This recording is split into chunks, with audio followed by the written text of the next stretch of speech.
for a while. You know, the difference between the late 80s and what happened recently, Julian, is the late 80s on a national basis, we had a supply problem for the most part. And I think if you look at it right now, other than a couple pockets across the country, there's been a demand problem. And other than Miami and Buckhead and maybe Orange County and Phoenix, it's been a demand problem as opposed to a supply issue. So that's the good news. We don't have a lot of new buildings going up across the country that need to get filled. And even though the Wall Street Journal picks on Buckhead, it seems like every 4 weeks, saying it's a problem. Yes, it's a problem, but when you really get underneath it and really analyze the buildings, there's the have and have-nots, and there's the AA and the A and the A-, the donor buildings, and which side of Peachtree, et cetera. When you get underneath it, there are some buildings doing exceptionally well in Buckhead and those not doing well. It's not just a macro Buckhead problem. And it's, you know, it's an industry built on short-term memories, and the developers say, I swear, Lord, I'll never do it again. And what's going to happen when Jeff loans money, which actually they're pretty good about not doing that for construction loans. When they do, the developers will go build again. And equilibrium, when the vacancy rate gets, you know, around 15, 16, 17%, it's time to go build a building in Atlanta. So it is a timing market. And, you know, like you said, they like to pick on those 4 buildings in Buckhead.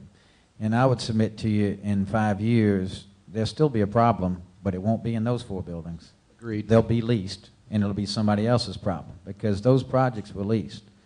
They're all well located, well built, well sponsored, and they'll be leased. Not at maybe the pro forma that they had, but the problem will then flip, you know, to the buildings where they stole the tenants, because at the end of the day, we're not creating a whole lot of new entities, new companies, new jobs.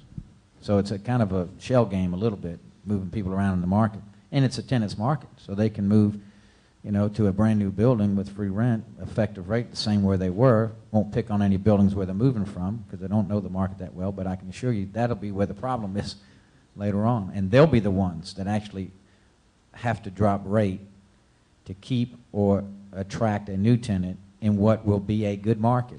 Nobody will be writing about that. Yeah, it's business as usual in Atlanta. That's the way it's always been, as we said. Now that, especially some of those high-profile Buckhead properties, Mike, that you have marketed in the past, you know, it's a national market. You start attracting institutional money. Do you run into an educational issue when you're dealing with people from bringing perspectives from other parts of the country to Atlanta, where 12% vacancy, as John pointed out, it's no big deal? You know, a couple examples. The answer is yes. A couple examples. When we were selling assets in Buckhead in 2000, 2001, and 2, we would have investors say, we've redlined Atlanta. We won't buy in Atlanta, but we'll buy in Buckhead. It's just interesting. We're like, right. Okay, well, come on down for a tour. And then what's happened recently is we sold a little asset up in Duluth back in March or April, a little business park, and our associate gave me the draft OM to look at, and it said Duluth, Georgia, and I crossed it out and put Atlanta. Then I crossed Atlanta out again and kept it Duluth. And there was a mindset there. I didn't want to be in Atlanta back in April or May of this year, and I thought Duluth sounded better at the time. And I think what we're seeing now is we probably lost 25 to 30% of the institutional market that would have invested in Atlanta in 2006. Right now will not look in Atlanta at all. They can't go to their investment committee meeting and say, I'm championing this building in Atlanta.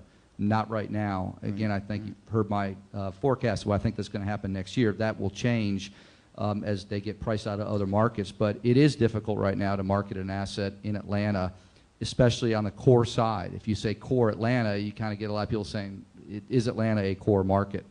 And 1180 Peachtree, just north of us, has set the record in Atlanta. We sold that in 2006 on a price per square foot basis. That sold to the GE pension fund for $407 a foot. If we tried to sell that building 2 years ago, October 2008, 0 offers. Nobody was buying core real estate across the country, especially in Atlanta, 2008. A year ago, we would have had 5 or 6 offers around $250 to $300 a foot. If GE was so kind to ask us today to go sell that asset, we don't sell for $400 a foot, but I guarantee you we get $350 to $60 a foot. So if it's the right asset, core asset in Atlanta, you can make a great, compelling story, and that's got a long-term lease to King & Spalding. I think that's really important. But when investors kind of forecast out and look at rents and absorption, it's really not a good story when you look at it from a historical standpoint of where we were a lot of buildings I've sold recently, and I sold 15 years ago, and the rents were the same. It's a timing market for sure. On that topic, is anybody here from the ARC by chance? There was a NAREIT convention in town last week, and we're working with a group of foreign nationals on a deal. And they said they went to that their REIT. They went to the convention, and the ARC spoke, and to that group, and paraded the awfuls of Atlanta. You know, traffic, crime, water, bear attacks, cholera. I don't know what it was, but when this guy, when I picked this guy up from that meeting, he was really concerned that they wanted to invest in Atlanta. So if you're from the ARC, be careful. Well, I'd like to go ahead and shift gears and invite the audience participation again. So if we could put up question 6. Okay. What will be the primary demand driver for new real estate development in our region during the next 12 to 18 months? Increased employment, capital market flows, new government regulations, population growth.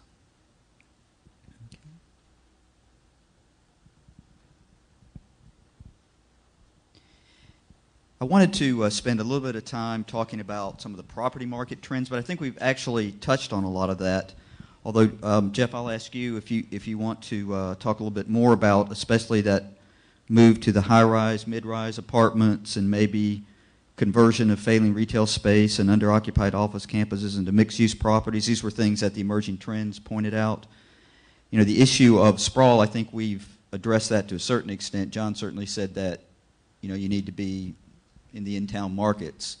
But what about the issue of the failed retail space, the campuses? You know, we do a lot of mixed use, and there's a lot of risk in that. And you know, I speak to our Brookhaven project. We have 1,000 residential units in that, 700 built, and about, you know, in the high 90% leased. And they're integrated vertically with our retail, which could have been you know, a major disaster for us. You know, we actually owned the retail on the bottom and then sold the residential on top, and did all the horizontal work for both of us. But if one of those guys had failed on top of us, you know, it could spell disaster for our project. And of course we had to start that in 2008. And you know, we were sweating bullets all that time, hoping nothing would happen with those guys on top of us. And luckily, you know, they were successful. But in other places, that wasn't the case. And so I think, you know, it's an interesting trend. I think the multifamily likes to live in those retail projects, and it's more successful probably in those retail projects, but it's very dangerous. And so I think going forward for us, we're going to do side-by-side mixed use, where we can't get too tied into somebody with an office or retail project, office or a multifamily project that could destroy us in the process. And I think that's how you'll see that done for some time. Good. And I'm not really sure about you know, failed retail projects, you know, and how those convert. A failed retail project, you know, to us is something we demolish and start over. But I'm not sure. I see spots where multifamily could take, you know, retail on the base of office building. We're not seeing that kind of thing. Mm-hmm. The winning answer, by the way, was increased employment. I guess that doesn't really surprise us at all. I don't know how you'd answer anything other than that. And I'm concerned That's about what the comes to invalid group in the audience. I think it's John Davidson who's the invalid guy. Well, we're getting close to running out of time, and before we do, I really wanted to address the issue of the preeminence of Atlanta, especially in light of some of the things that were brought up earlier, clearly highlighted in the Emerging Trends report that predicts there's a general flight by investors to coastal gateway cities with traditional 24-hour dynamics leading to interior markets struggling to attract investors. It seems a little bit ominous for Atlanta. And I guess what I'm really interested in is, now we've talked about Atlanta in terms, I think, isolated. In terms of the rest of the region, are you optimistic or pessimistic about Atlanta's relative strength to maintain its position in the region? And now the greater sense, the southeast, if you will, including Charlotte, including Nashville.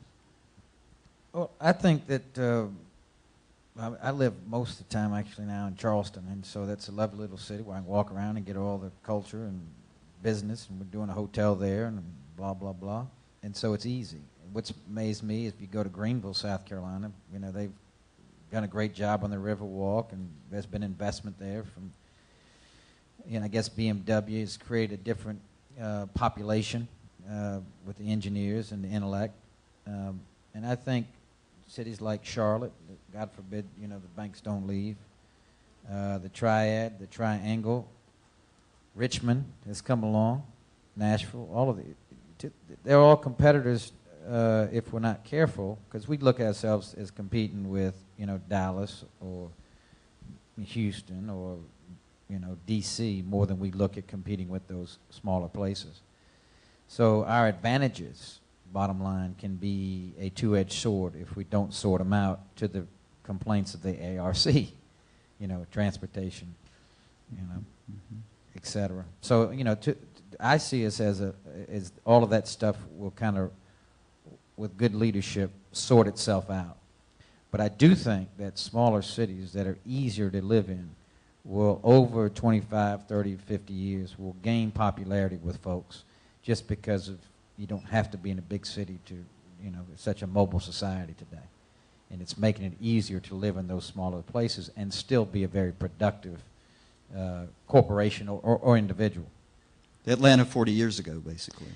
Yeah, and so we just have to take a look and make sure that, you know, and I think Sam Williams certainly gives me a lot of comfort down at the Metro Chamber. He's not your everyday chamber guy. He's a tough guy and a smart guy. He used to run Portman, and a good Georgia Tech man. And so he takes on issues, you know, harder than just walking around and shaking hands and smiling and hoping the sun shines, like a lot of chambers. So he understands what the issues are, and we need strong leadership. I think the mayor understands you know, and I think the next governor needs to understand that Atlanta, and I think we've got that from governors, Atlanta is the heart, and it's got to pump.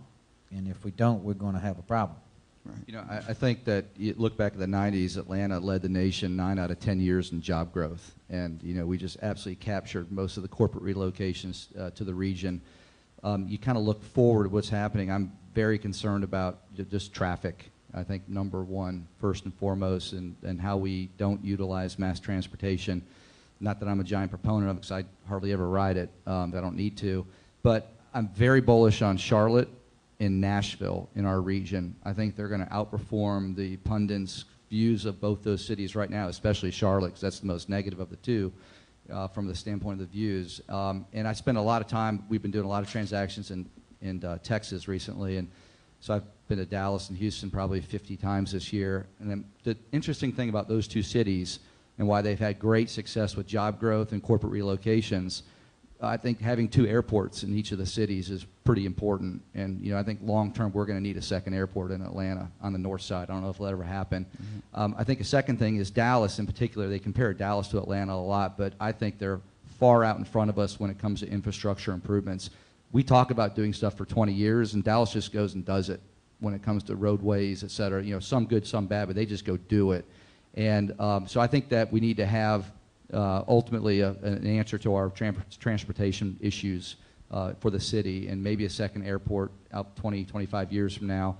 And the Falcons need to play in an open-air field, because if the Green Bay Packers play outside, everybody ought to play outside. Amen. And I talked to friends and clients in the Northeast, and I explained how our mass transit system does not go to our ballpark. And they went, amazing, "You're kidding me, what? Why?" Yeah. And there's a lot of reasons why. So we've got to figure out kind of our city government, and we got to get the Falcons playing outside. I mean, I think if you bail it down to one thing you had to fix, it's transportation, which is what I'm saying. You know, it just becomes a hassle to live here. But people want to live here.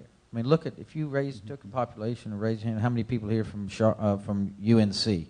How many people here from, you know, Duke? How many people from the University of Tennessee? So it's a, right, you know, right. Folks are coming here. Young folks are coming here, and young folks are living in town where it's not a hassle for them. You know. Yeah. Yeah.